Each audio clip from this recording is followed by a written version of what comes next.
13व्या अध्यायाला आपण सुरुवात करतो आहोत. 13व्या अध्यायाचं नाव आहे क्षेत्र क्षेत्रज्ञ योग. 34 श्लोकांचा हा अध्याय खूप किचकट वाटला.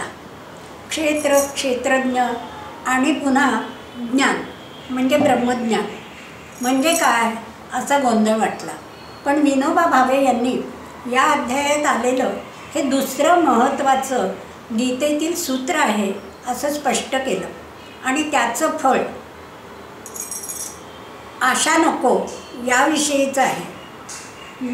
सूत्र स्पष्ट केलं बरोबर. पहिलं गीतेतील महत्त्वाचं सूत्र म्हणजे स्वधर्म कर्म आणि त्याच्या फळाची आशा करू नका याविषयीचं होतं, ते आपण पाहिलं.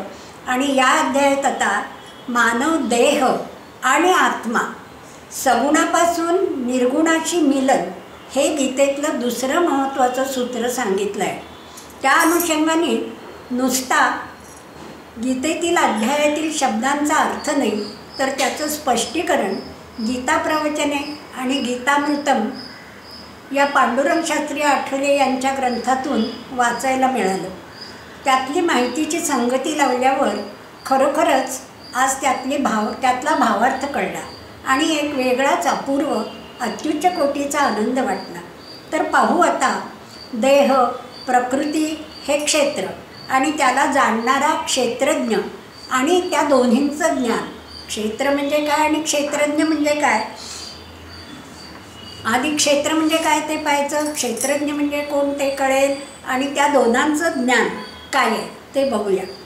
प्रत्यक्ष श्रीकृष्ण परमात्मा अर्जुनाला क्षेत्र म्हणजे काय, त्याचे विकार काय, म्हणजे त्यात काय काय बदल होतात आणि क्षेत्रज्ञ कोण आहे, क्षेत्र जाणणारा कोण आहे, क्षेत्रज्ञ म्हणजे क्षेत्र जाणणारा कोण आहे आणि त्याचा प्रभाव काय, हे या अध्यायात श्रीकृष्ण स्वतः सांगत आहेत.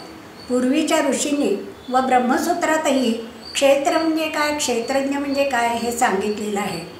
क्षेत्र म्हणजे पृथ्वी, आप, तेज, वायू, आकाश ही पंचमहाभूतं आणि देह, अहंकार, बुद्धी, अव्यक्त प्रकृती आणि 11 इंद्रिय या सर्वांना मिळून क्षेत्र म्हणतात.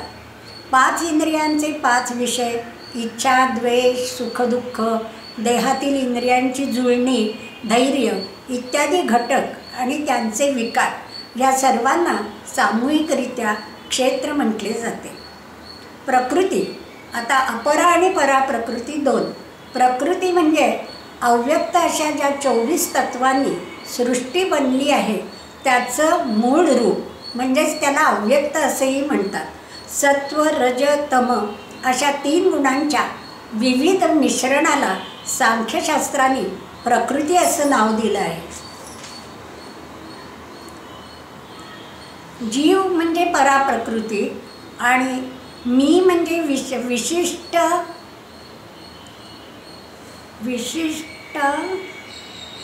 व्यक्तीला मी असा अहंकार होतो तो जो चैतन्याचा अंश आहे त्याला पराप्रकृती असं म्हणतात. परा व अपराप्रकृती म्हणजे अपराप्रकृतीचं बघा काय काय येतं अपराप्रकृतीमध्ये. पराप्रकृती म्हणजे जीव झालं आणि परमात्म्याचा मूळ अंश झाला. अपराप्रकृती म्हणजे पृथ्वी, आप, तेज, वायू, आकाश, मन, बुद्धी, अहंकार असे 8 विभाग आहेत. हे 8ही प्रकार जेथे समत्वाने राहतात आणि लीन होतात ती पराप्रकृती किंवा जीव. आणि हे 8 आहेत हे याला अपराप्रकृती म्हणायचं. आणि हे 8ही प्रकार जिथे समत्वाने राहतात तो जीव होय आणि त्यालाच पराप्रकृती म्हणतात. या जीवामुळे म्हणजे पराप्रकृतीमुळे जाणणं ही जी काही आपल्यामध्ये शक्ती असते, समजणं, चैतन्य, जाणणं ही जी शक्ती आहे ती या जीवामुळे पराप्रकृतीमुळे मिळते आणि तीच पराप्रकृती जगाचं धारण करते. गीतेचे 3 खंड मानले जातात. 1 ते 6 या अध्यायात तत्त्वम असि म्हणजे ते ब्रह्म तू आहेस या महावाक्यातलं त्वम म्हणजे तू काय आहेस याचं वर्णन कर. तू म्हणजे तो जीव, आपला जीव आपल्यामध्ये जो जीव येतो, त्वम म्हणजे तू जीव, त्याचप्रमाणे तू कोण आहेस याचं वर्णन भगवंतांनी 1 ते 6 अध्यायात केलं. दुसऱ्या खंडात म्हणजे 7 ते 12 या अध्यायात तत् याचं विवेचन केलं. तत् म्हणजे परमात्मा याचं वर्णन केलं आणि या दोघांचं ऐक्य अंतिम असून ते चांगल्या रीतीने समजावून दिलं. हे सगुण मानव म्हणजे तू त्वम आणि निर्गुण म्हणजे तत् यांचं मिलन आहे. तिसऱ्या खंडात 13व्या अध्यायापासून क्षेत्राचं वर्णन म्हणजे देहाचं वर्णन भगवान करीत आहेत. सृष्टी हे सगळं क्षेत्र आहे, शरीर क्षेत्र आहे, आपलं शरीर एक क्षेत्र आहे आणि शरीराबरोबर सर्वच स्थूल सूक्ष्म वस्तू या शरीर या क्षेत्रातच अंतर्भूत आहेत. इंद्रिय जड आहेत म्हणून तीही क्षेत्र असून ज्ञानाचा विषय असून क्षेत्र यामध्येच ती इंद्रिय पण येतात. 13व्या अध्यायात सुरुवातीच्या श्लोकात क्षेत्राचं वर्णन करताना सर्व इंद्रिय गोचर, मनोगोचर म्हणजे मनाला समजणारं, बुद्धिगोचर बुद्धीला समजणाऱ्या जेवढ्या जेवढ्या वस्तू आहेत, इच्छा, द्वेष, सुख, दुःख इत्यादी सर्व विकार, बुद्धी, मन, बुद्धी व अहम हे सर्व जेवढं जेवढं म्हणून बदलणारं आहे ते मिथ्या आहे. ह्या सृष्टीत सर्वच बदलणार आहे आणि हे जे मिथ्या सर्व बदलणारं जे आहे त्याला क्षेत्र असं म्हटलं आहे. आता ज्ञान म्हणजे काय, आता क्षेत्र म्हणजे काय हे कळणं आणि क्षेत्रज्ञ म्हणजे काय हे कळणं हेच ज्ञान आहे. अहमसहित सर्व वस्तू मात्र क्षेत्रामध्ये येतात. बदलणारे, मिथ्या, खोटे ते सर्व क्षेत्र होय. 5व्या आणि 6व्या श्लोकामध्ये क्षेत्र काय ते सांगितलं आहे. पंचमहाभूत अर्थात आकाश, वायू, अग्नी, जल आणि पृथ्वीचा सूक्ष्म भाव, अहंकार, बुद्धी, मूल प्रकृती, त्रिगुणमयी माया, 10 इंद्रिय, श्रोत्र, त्वचा, नेत्र, रसना ही इंद्रिय, हस्तपाद, गुदा 1 ही कर्मेंद्रिय, त्यानंतर मन आणि 5 इंद्रियांचे विषय म्हणजे शब्द, स्पर्श, रूप, रसगंध, इच्छा, द्वेष, सुख, दुःख, स्थूल देह का पिंड म्हणजे शरीर आणि अंतःकरण यांची एक प्रकारची चेतनाशक्ती त्याच्यात जी आहे त्याला क्षेत्र म्हटलेलं आहे. क्षेत्र कळल्यावर क्षेत्राला जाणणारा, क्षेत्राचा मालक जो परमात्मा त्याचं स्वरूप जाणणं म्हणजे ज्ञान. म्हणजे ईश्वराचं स्वरूप जाणणं याचा तत्त्वज्ञान व वेदांतात नुसतं जाणणं एवढाच अर्थ होत नाही. वेदांतात ज्ञान म्हणजे जाणणे म्हणजे ईश्वराचा अनुभव येणे. तत्त्वम असि ते ब्रह्म तूच आहेस म्हणजे स्वतःला आपण ब्रह्म आहोत ह्याचं अनुभव येणं याला ज्ञान म्हटलेलं आहे. म्हणजेच अहम ब्रह्मास्मी, तो व तू, तू म्हणजे इथे मी एक आहोत याचा अनुभव येणे असा अर्थ आहे. संबंध सृष्टी हे देवाचे क्षेत्र आहे पण ते देवाने कशासाठी निर्माण केले आहे ते पाहायचे आहे आणि ते ज्ञान आपल्याला मिळवायचं आहे की हे क्षेत्र देवाने कशासाठी निर्माण केलं आहे. सृष्टीचा हेतू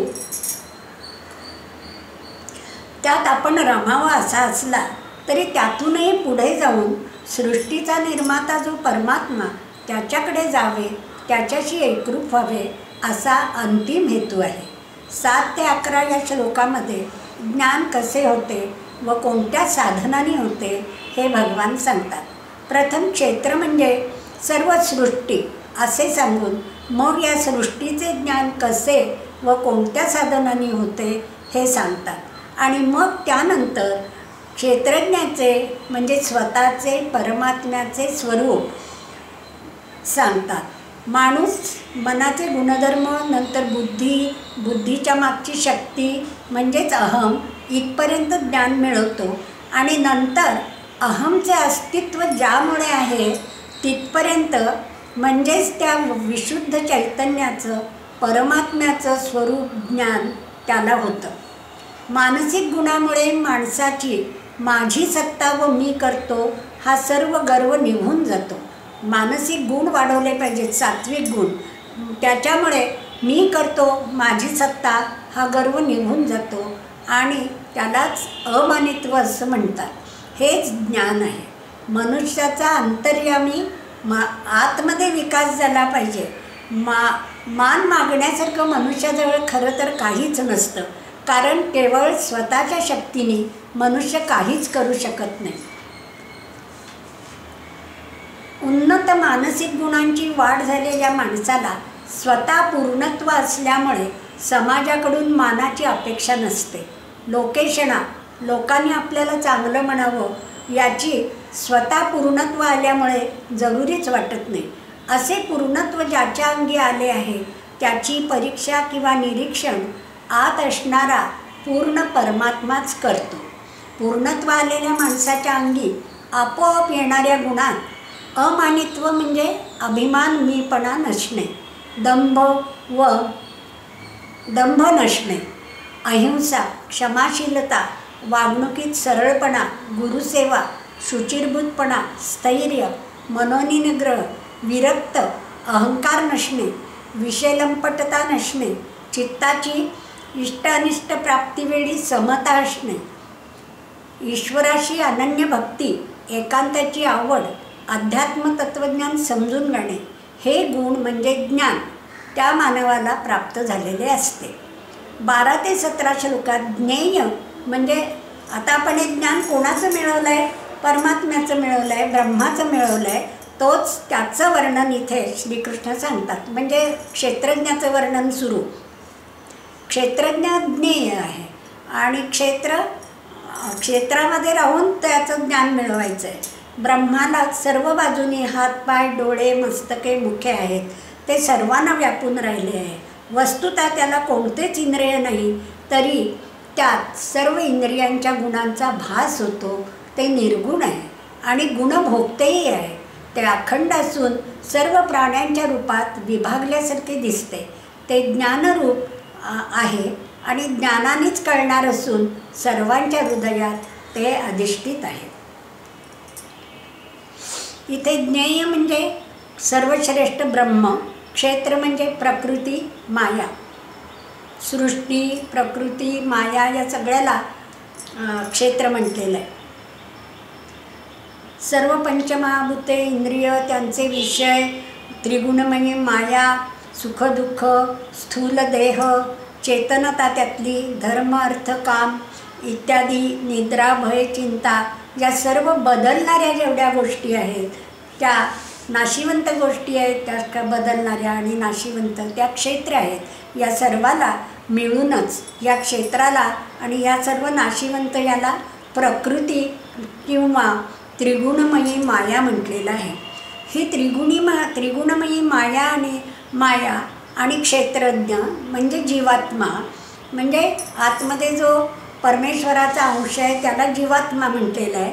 तर ही त्रिगुणमयी माया आणि क्षेत्रज्ञ म्हणजे जीवात्मा हे दोघेही अनादी आहेत. म्हणजे क्षेत्रज्ञाबरोबरच ही माया निर्माण झालेली आहे. हे सर्व परमात्म्याच्या संकल्पाने झालेलं आहे. हे संकल्प परमात्माच निर्माण करतो आणि सर्व विश्व व्यापून राहतो.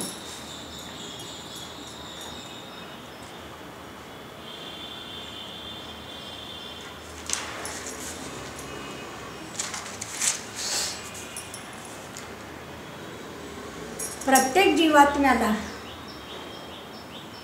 म्हणजेच प्रकृती आणि पुरुष, जीवात्म्याला इथे पुरुष म्हटलं आहे. प्रकृतीमध्ये म्हणजे या देहामध्ये हा जीवात्मा राहिलेला आहे, त्यामुळे ते आपल्याला वेगळं असं लक्षात येत नाही. प्रकृतीत जीवात्मा अधिष्ठित होता, त्यामुळे प्रकृतीच्या गुणांनी तो वेगवेगळ्या गुणांशी या जीवात्म्याचा संबंध येतो. त्याप्रमाणे चांगल्या वाईट योनीत तो जन्मतो.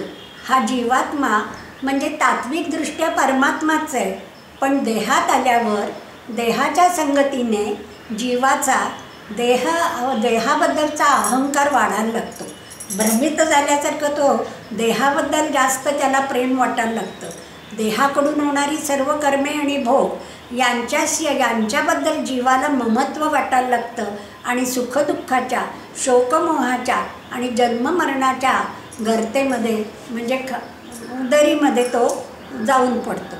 प्रत्येक जीवात्म्याला मन, बुद्धी, अहम ही 3 तत्त्व मिळालेली आहेत, म्हणजेच हृदय मिळालेले आहे. आणि त्याला धरून प्रत्येकाजवळ आत्मतत्व म्हणजे परमात्मा आहे. जीवात्म्या हा परमात्म्याचा अंश आहे, त्याच्याजवळ पूर्ण परमात्मा आहेच. अशा तऱ्हेने प्रत्येक मानवाजवळ भगवान आहे. तरीही प्रत्येकाचं वागणं वेगळं का असा आपल्याला प्रश्न पडतो. त्याला कारण देहात आल्यावर देहाच्या संगतीने जीवाला देहाचा अहंकार वाढतो. शिवाय जीवात्म्याशी भगवंताचा संबंध कसा असतो हे भगवंत 13 ते 22 या श्लोकात समजावून सांगतात. उपद्रष्टा, हनुमंता, भर्ता, भोक्ता, महेश्वरा. म्हणजे हा जो जीव आहे हा देहाबद्दल जरी त्याला अहंकार उत्पन्न झाला, माया झाली, तरी प्रयत्नाने सुधारणा करत असतो आणि परमात्म्याच्या गुणाशी जाऊन मिळायची त्याची इच्छा असते. ते प्रयत्न जसजसे ज्या जीवाचे चांगल्या रीतीने वाढत जातात त्याप्रमाणे परमात्म्याची मदत ह्या जीवात्म्याला मिळत असते.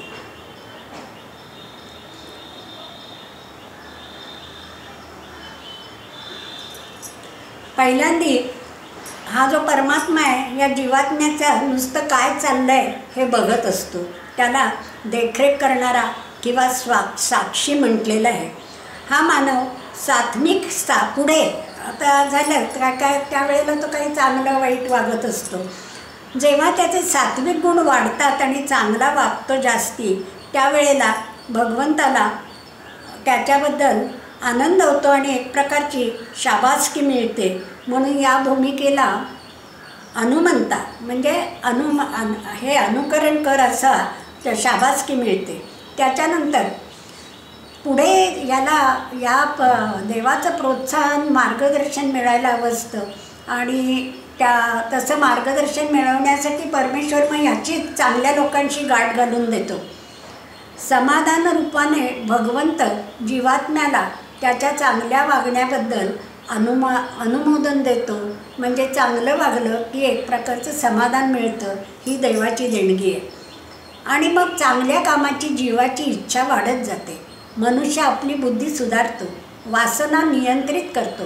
अशा रीतीने जीवाचं मन सुंदर झालं, बुद्धी महान झाली, वासना ताब्यात आली की भगवंत भरता म्हणजे स्वामी त्याचं कसं वागायचं ह्याची जबाबदारी घेतो. म्हणजे जीवाच्या हातून चांगली कामं करायला परमेश्वराचं जास्ती पाठबळ मिळतं. नंतर चौथी भूमिका भगवंताची म्हणजे तो स्वतःच जीवात्म्याच्या रूपात येतो आणि चांगलं काम त्याच्याकडनं करवून घेतो. जीव आपल्याला चांगलं करायचं आहे हा संकल्पही देवाच्या इच्छेवर ठेवतो आणि त्याच्या शरीरात मग ईश्वर महेश्वर होऊन दोघंजण एकरूप होतात. जेव्हा आपल्या हातून चांगलं काम करताना देवाची प्रार्थना करणं आवश्यक आहे, आपल्या हातात ते नाही हे कळतं आणि देवाची जेव्हा जीवात्मा प्रार्थना करायला लागतो त्यावेळेला मग ईश्वर महेश्वर होऊन त्याला मदत करतात आणि दोघं एकरूप झालेले असतात, परमात्मा आणि जीवात्मा. ज्यांच्या बाबतीतले संकल्प ईश्वर सत्वाच ठरवतो त्यांना भगवानच म्हटले जाते. उदाहरणार्थ पाणिनी आणि पतंजली. पुढची अवस्था म्हणजे जीवाचे मन, बुद्धी, इंद्रिये ही त्याची राहतच नाही, तो भगवंताच्या स्वाधीन करतो आणि तो जीव अंशावतार परमात्माच म्हटला जातो. अशा तऱ्हेने पूर्णपणे मन, बुद्धी, वासना शुद्ध ज्याची झालेली असते, ज्याला जीवनाचा खरा अर्थबोध झालेला असतो, त्याला कर्म दुःखद होत नाही व त्याला पुनर्जन्म घ्यावा लागत नाही. तो भगवतपदी लीन होऊन मिसळून जातो.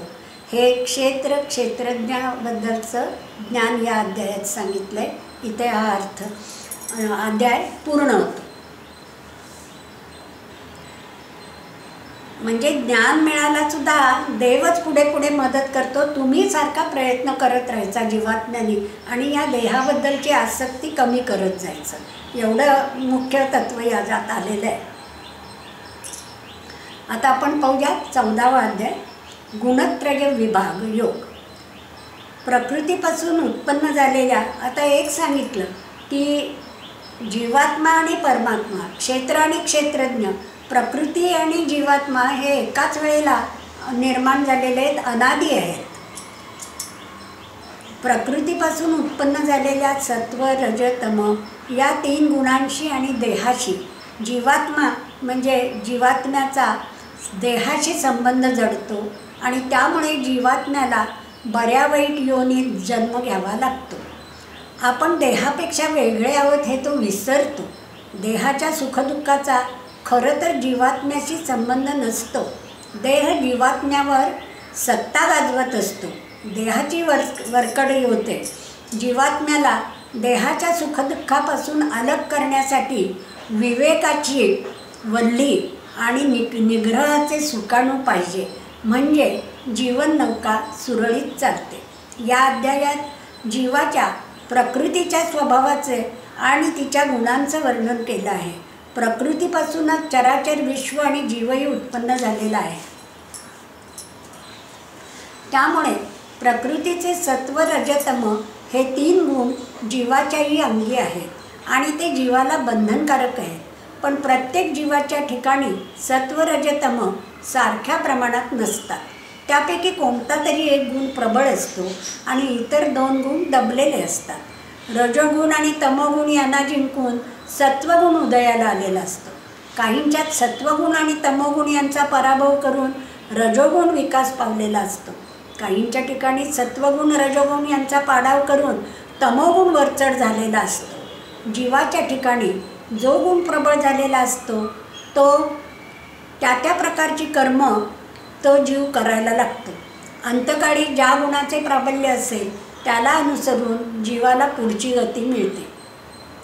म्हणजेच सत्वगुणाच्या उत्कर्षाला पोहोचलेल्या मनुष्याला देहपतनानंतर स्वर्गप्राप्ती होते. सत्वगुणाचा जर विकास झालेला असेल तर. रजोगुणातच गुरफटून मरणाऱ्याला पुन्हा कर्माबद्दल आसक्ती राहून मनुष्याचा जन्म प्राप्त होतो.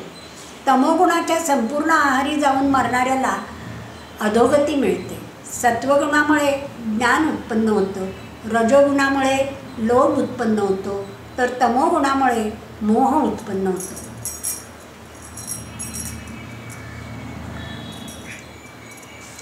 जो श्रेष्ठ द्रष्टा ज्ञानी पुरुष असतो तो प्रकृतीचे हे 3 गुणच कार्य करीत असतात. ह्या गुणाहून निराळा कोणी करता नाही. गूढ कार्य करतात एकत्र झाले की हे जाणतो आणि त्यांच्या पलीकडे असलेलं श्रेष्ठ तत्त्व जाणतो आणि ते श्रेष्ठ तत्त्व म्हणजे परमात्मा. श्रीकृष्ण स्वतः मी म्हणून सांगतायत परमात्मा. ह्या तत्त्वाला येऊन मिळतो. ज्याला हे गुणांचं कार्य चालू झालेलं आहे आणि त्यामध्ये आपला काही भाग आपण घ्यायचा नाही आहे, आपोआप ते एकत्र मिश्रण होऊन चाललेलं आहे, त्याच्याकडे दुर्लक्ष करून उलट सत्वगुण वाढवायचं हे ज्याला समजतं तो शेवटी श्रेष्ठ तत्त्व जो परमात्मा त्याला येऊन मिळतो. जो पुरुष अशा प्रकारे देहाच्या उत्पत्तीला कारणीभूत असलेल्या 3ही गुणांच्या पलीकडे जातो त्याला गुणातीत पुरुष म्हणतात. मानापमान, सुखदुःख, मित्र शत्रू यांना समान लेखणारा तो समदृष्टी आणि आत्मनिष्ठ पुरुष सर्व कर्मांचा त्याग करून अनन्य भक्तीने परमात्म्याची म्हणजे माझी उपासना करतो आणि ब्रह्मरूप होण्यास पात्र ठरतो. अर्जुना, अविनाशी आणि शाश्वत सुखाचं अधिष्ठान असलेलं ब्रह्म म्हणजे मीच आहे असं तू जाण, असं श्रीकृष्ण परमात्मा सांगतात.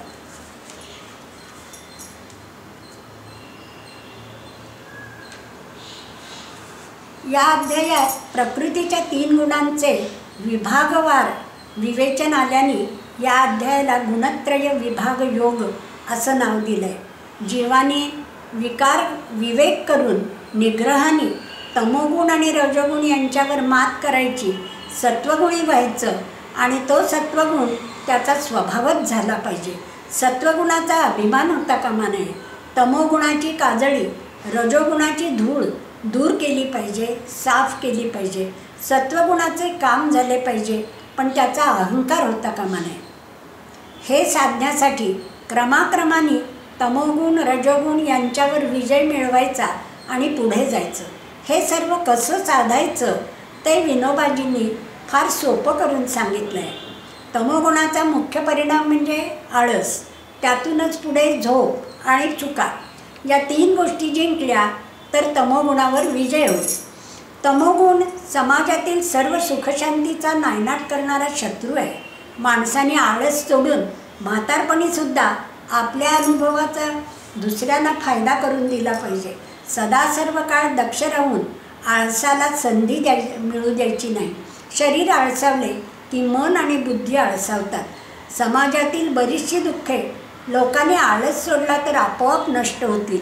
समाजात एका बाजूला अवयव गंजून चाललेले श्रीमंत दिसतात, तर दुसऱ्या बाजूला श्रमकरी लोकांना कष्टात इतके श्रम करावे लागत असतात की त्यांचं शरीर झिजून झिजून गळून गेलेलं असतं. मानसिक काम केलं तरी जगायला मानसिक अन्न आणि मानसिक झोप चालत नाही. काही जण मर मारणारे, तर काही जण इकडची काडी तिकडे न करणारे. अशाने कोणीच सुखी होऊ शकत नाही. आळस सोडायचा हाच यावर उपाय आहे. म्हणजे शरीर श्रम केले पाहिजे.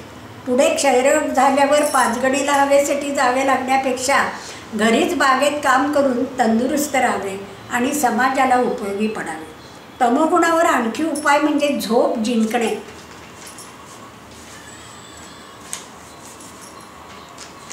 लांबलचक झोप हितपरिणामी नसतेच. सेवा करून म्हणजेच योग्य कर्तव्यात योग्य वेळ काम करून नंतर घेतलेली झोप खोल निस्वप्न असते. झोपेवर विजय मिळवायचा म्हणजे चांगली झोप येण्यासाठी योग्य शारीरिक श्रम हाच उपाय आहे. देह सारखा वापरला पाहिजे. निम्मे आयुष्य जर झोपेतच गेले तर मग काय मिळवायचं? पुष्कळ वेळ झोपेतच गेला की तमोगुणाची तिसरी गोष्ट म्हणजे चुका घडायला लागतात.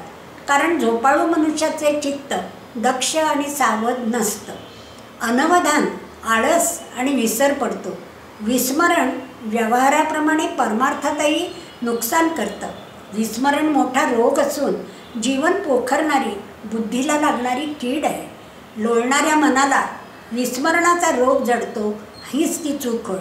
याला जिंकण्यासाठी प्रथम आळस आणि निद्रा जिंकून घ्या. शरीर परिश्रम करा. रामदासांनी सांगितल्याप्रमाणे अखंड सावधानता ठेवून विचाररूप परमेश्वर लक्षात घेऊन कृती करा. म्हणजे अनवधानतेचा, दुर्लक्षाचा रोग दूर जाईल. क्षणाक्षणाचा हिशोब ठेवा. म्हणजे आळसाला बोट शिरकवायला सुद्धा जागा देऊ नका. मग तमोगुण जिंकला जाईल. तमोगुणाची वरची पायरी म्हणजे रजोगुण. याच्यावरही उपाय केले पाहिजेत. रजोगुण म्हणजे तमोगुणाचीच दुसरी बाजू. ज्याप्रमाणे भाकरी एकीकडे आग आणि दुसरीकडे फुपाटा यात सापडते, त्याप्रमाणे मनुष्याच्या मागे पुढे हे रजोगुण आणि तमोगुण लागलेले आहेत. दोघेही परस्पर एकमेकांना मदत करून माणसाचा नाश करतात. फुटबॉलचा जन्म लाथा खाण्यासाठी, तद्वत रजोगुणाच्या आणि तमोगुणाच्या लाथा खाण्यातच माणसाचा जन्म जातो. रजोगुणाचं प्रथम लक्षण म्हणजे नाना प्रकारची कार्य करण्याचा हव्यास, अचाट कर्माची अपार आसक्ती. रजोगुणामुळे अपरंपार कर्मसंग जडतो. लोभात्मक कर्मासक्ती उत्पन्न होते. मग वासना विकारांचा वेग आवरत नाही. हे करीन, ते करीन, असं करीन, तसं करीन, हा लोभ वाढत जातो. नाना वासनांचं जसं काही भूत शिरतं अंगात. घडामोड पाहिजे.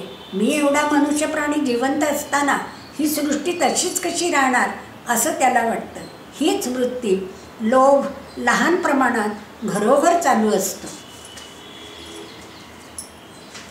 रजोगुणाचा दुसरा परिणाम, माणसात स्थिरता राहत नाही. रजोगुणाला फळ तत्काळ हवं असतं. म्हणून जरा अडथळा येताच मनुष्य घेतलेला मार्ग सोडतो. हे धर, ते सोड अशी धरसोड करतो. रोज नवीन निवडानिवड. याचा परिणाम शेवटी हाती काहीच पडत नाही.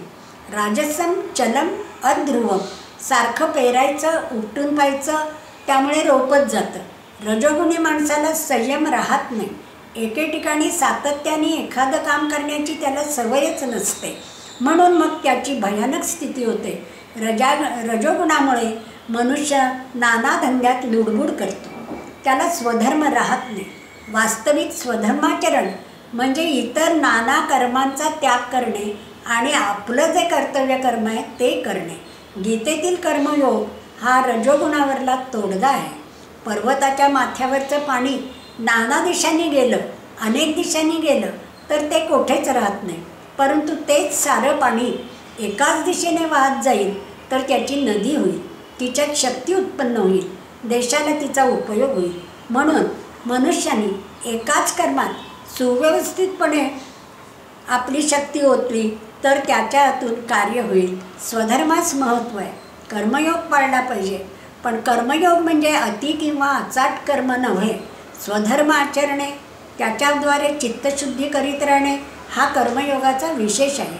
फलाशारी दृष्टीने कर्तव्य कर्म केलं पाहिजे. कर्म फेकणे आणि कर्म पेरणे यात फार फरक आहे. पेरलेलं चांगलं उगवतं. स्वधर्मरूप कर्तव्य कर्मात फार शक्ती असते. मुलाला आपली आई शोधावी लागत नाही, त्याप्रमाणे आपल्या जन्माबरोबर आपला स्वधर्म कर्तव्य जन्मलेला असतो. जन्माबरोबरच आईवडिलांची सेवा, शेजाऱ्यांना उपयोगी पडणे, तहानलेल्या भुकेल्या माणसांना अन्न पाणी देणे अशा प्रकारचा सेवारूप भूतदयारूप स्वधर्म आपोआपच प्रत्येकाला आलेला असतो, तो शोधावा लागत नाही. संसार समुद्रात पोहताना ओबडधोबड ओंडका तरतो. कारखान्यात तयार झालेला सुबक ओंडका सुबक असला तरी दूरच असतो, कारखान्यात असतो, त्याचा उपयोग नाही. हातात असलेला विना पॉलिश ओंडकाच तारील. म्हणून रजोगुणाला पडणारा मोह टाळून प्राप्त स्वधर्म अनुसरणे योग्य असते. स्वधर्म आचरण्यात मनुष्य मग्न असला की रजोगुण कमी होत जाऊन सत्वगुण आपोआपच वाढीस लागतो. सत्वगुणाचाही अभिमान वाटणं योग्य नाही. सत्वगुणाची आसक्ती गेली पाहिजे. सत्वगुण अभिमानरहित करायचा असेल म्हणजे काय करायचं? सत्वगुणाची कामं सतत करून आपला स्वभावच सत्वगुणी करून टाकायचा. सत्वगुणाची वागणूक स्वाभाविक झाली पाहिजे. उदाहरणार्थ, संत सत्वगुणाने इतरांना मार्गदर्शक होतात. त्यांचा देह भूतदयेमुळे सार्वजनिक झालेला असतो. सत्वगुणामुळे मिळणाऱ्या फळाची म्हणजे कीर्तीची हाव धरू नये व सत्वगुणही आपला अगदी शुद्ध व्हावा. सत्वगुणामुळे मिळणारे फळही देवाला अर्पण करावे. शेवटी लक्षात ठेवायची गोष्ट म्हणजे जोपर्यंत देह आहे तोपर्यंत अहंकार, फलासक्ती असे रजोतमोगुणाचे हल्ले जीवनात वरचेवर होतच असतात. म्हणून जागृत राहून आत्मदर्शन, आत्मज्ञान प्राप्त करून घेतले पाहिजे. त्यासाठी नुसते जागृत राहून उपयोग नाही. त्यासाठी परमेश्वराची जिव्हाळ्याने भक्ती करा आणि त्याच्या कृपेस पात्र व्हा. या अध्यायाच्या शेवटी भगवान स्वतः सांगतात, जो माझी एकनिष्ठ भक्तिमार्गाने उपासना करतो तो सत्वरजतमोगुणांच्या पैलपार जाऊन ब्रह्मरूप होण्याला पात्र होतो आणि अविनाशी, अविकार्य, सनातन धर्माचे अधिष्ठान, निरतिशय सुखाचे केंद्र असलेल्या परमात्म्याला म्हणजे मलाच येऊन मिळतो.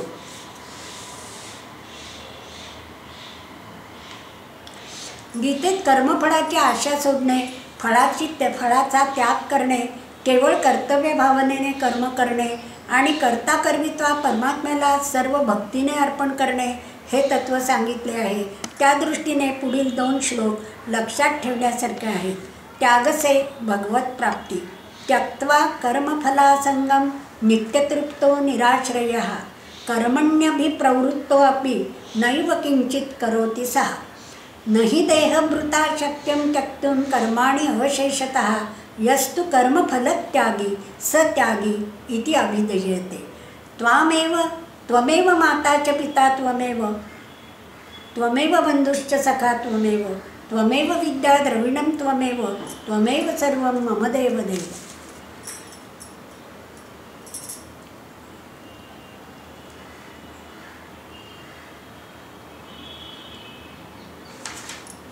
अशा तऱ्हेने सर्व काही परमात्मा आहे हे जाणून सत्वगुणाच्या यांनी त्याच्याकडे त्याला सगळं अर्पण करायचं, अशा भावनेने आपण काम करावं असं सांगून इथे हा अध्याय पूर्ण केलेला आहे. 14वा झाला नाही का, 15वा आता. वाचू किती मिनटं झाली?